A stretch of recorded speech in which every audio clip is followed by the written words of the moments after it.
Angry old man is back. Anil Kapoor অভিনীত সুবেদার cinema দেখে কি আপনার এরকম মনে হচ্ছে? তো আজকে কথা বলবো অনিল কাপুর অভিনীত সিনেমা সুবেদার নিয়ে। সিনেমাটা কেমন হয়েছে এবং সিনেমার কয়েকটা ভালো মন্দ সাইড। শুরুতে যদি বলি, এই সিনেমাটা আমার কাছে মনে হয় একটা অ্যাভারেজ মানের সিনেমা হয়েছে। যে সিনেমাটার কাহিনী এবং চরিত্রগুলা যেভাবে সিনেমাতে এন্ট্রি নেয় এবং যেভাবে তারা এগিয়ে যায়, সেই হিসাবে যদি শেষ পর্যন্ত সিনেমাটা যেতে পারতো বা ক্যারেক্টার গুলা তাদের জায়গা অনুযায়ী এগিয়ে যেত, তাহলে একটা দুর্দান্ত সিনেমা হতো। কিন্তু সেটা হয়নি, আর হয়নি বলেই সিনেমাটা একটা অ্যাভারেজ মানের সিনেমা আমার কাছে মনে হয়েছে। তো কেন এরকম মনে হচ্ছে সেটা জানার জন্য যদি আমি এটা কয়েকটা পজিটিভ এবং নেগেটিভ সাইড শেয়ার করি, তাহলে বুঝবেন। শুরুতে এই সিনেমার আমি পজিটিভ সাইড হিসেবে বলবো, এই সিনেমার যে গল্পের প্রেক্ষাপট সেটা অত্যন্ত ভালো।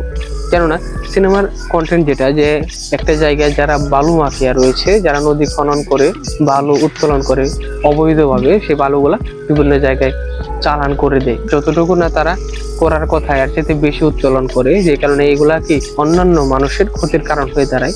সেই বালু মাফিয়া যারা রয়েছে তাদের সাথে একজন সাবেক অবসরপ্রাপ্ত সেনাবাহিনীর সুবেদারের যে দ্বন্দ্ব, এবং একজন সেনা অফিসার সে কিভাবে অবসরের পর মানুষের সাথে মিশে যাওয়ার চেষ্টা করছেন, কিন্তু তার মধ্যে বিভিন্ন প্রবলেম রয়েছে তার পারিবারিক। আর অন্যদিকে যে বালু মাফিয়া, তারা নিজেদেরকে কন্ট্রোল করতে গিয়ে যখন কেউ উগ্রবাদী হয়ে যায়, তখন সেটা আসলে কি রকম পরিণতি ডেকে আনতে পারে তাদের জীবনে, এই ব্যাপারটার উপর বেশ করে তৈরি করা হয়েছে। যে কারণে এটা একটা ভালো কন্টেন্ট, যেটা আমরা রিলেট করতে পারি। কেননা এই ধরনের ঘটনা আমাদের সমাজে প্রায় দেখা যায়।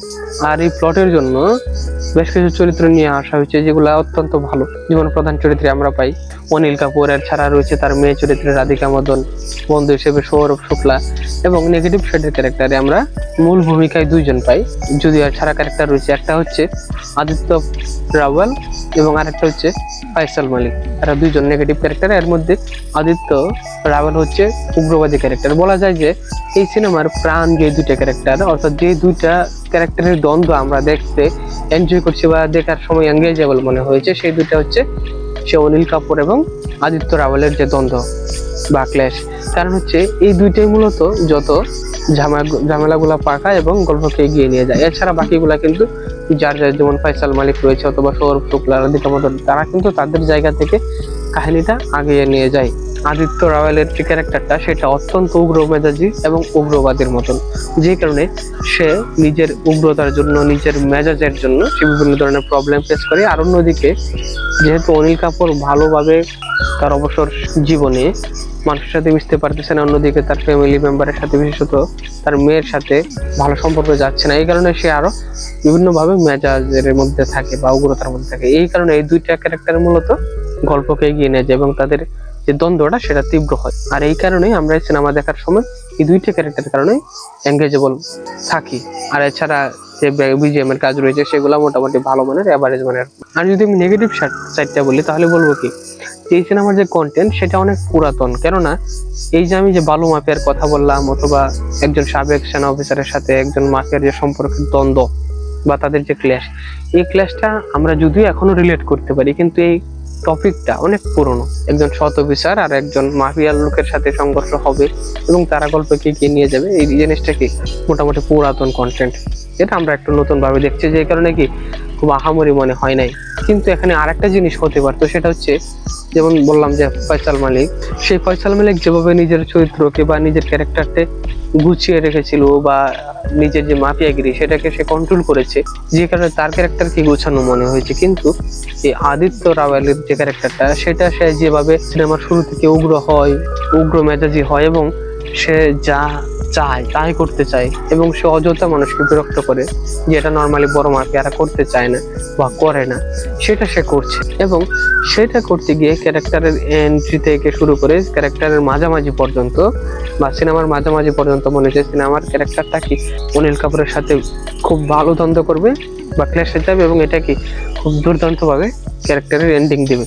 কিন্তু যে আদিত্য রাওয়ালের ক্যারেক্টারটা সিনেমাতে প্রধান নেগেটিভ শেডের ক্যারেক্টার হিসেবে কাজ করে, সেই আদিত্য রাওয়ালের ক্যারেক্টারের মধ্যে যেন পাওয়ার নেই। মনে হচ্ছে যে সে আস্তে আস্তে হেয়ারপ্লেস ফিল করছে, এবং সে এটা ফিল করতে পারে না, আরো বেশি উগ্র হয়ে যাচ্ছে, এবং সে আস্তে আস্তে পোলাপানের মতন হয়ে যাচ্ছে। তার ক্যারেক্টারের মধ্যে যে এনার্জি আছে সেটা সে কাজে লাগাতে পারে না, যে কারণে মনে হয়েছে ক্যারেক্টারটা আসলে গুছানো হয় না। যদি গুছানো যেত তাহলে সিনেমাটা আরো ভালো হতে পারতো। আর এই সিনেমার টুইস্ট হিসেবে শেষের দিকে নানা পাটেকারের উপস্থিতি আমরা দেখতে পাই।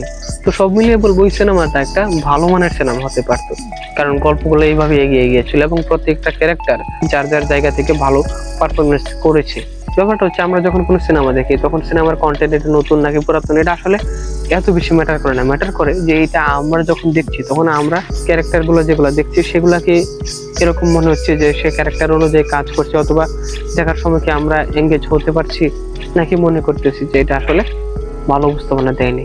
যদি ভালো উপস্থাপনা দেয় তাহলে অনেক নর্মাল কন্টেন্টের সিনেমা অনেক ভালো পারফর্ম করে।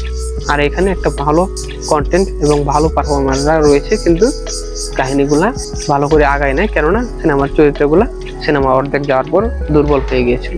এই কারণে সিনেমাটাকে একটা অ্যাভারেজ মানের সিনেমা হয়েছে। যে এই ছিল আমার কথা। আর আপনারা যারা ইতিমধ্যে সিনেমাটা দেখে ফেলেছেন তারা আমার এই অপিনিয়নের সাথে এগ্রি করেন কিনা বা ডিসএগ্রি করেন কিনা সেটা কমেন্টে জানাতে পারেন, এবং সিনেমা নিয়ে নতুন নতুন তথ্য পেতে, আপডেট পেতে এবং রিভিউ পেতে আমাদের সাথে থাকুন। আজকে তাহলে পর্যন্ত, সবাইকে ধন্যবাদ।